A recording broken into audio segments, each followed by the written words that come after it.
Doctor J Yunus sir, তার কাছে দেশের মানুষ যে স্বপ্ন 7 এবং দীর্ঘ 17 বছরে নিপীড়িত জনতা আপনাদের কাছে যা চেয়েছিল তার বিন্দুমাত্র আপনারা সফল করতে পারেন না।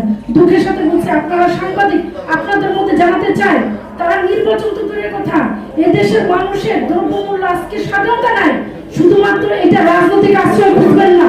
আপনারা যদি মনে করে থাকেন যে এই দেশের রাজনৈতিক দলগুলো অস্ত্রতা তৈরি করে তারা ক্ষমতা যাওয়ার জন্য, আপনারা বলেন, আপনাদের উপদেষ্টা নির্লজ্জভাবে বলেন যে বিএনপি এবং আওয়ামী লীগ এক হয়ে ষড়যন্ত্র করতেছে নির্বাচনের জন্য, এটা ঠিক হচ্ছে না, এটা বলা ঠিক হচ্ছে না। এই দেশের মানুষ থেকে ভাত নাই, তাদের ভয় নিরাপত্তা নাই, তাদের সন্তানরা ঘরে থাকতে পারতেছে না।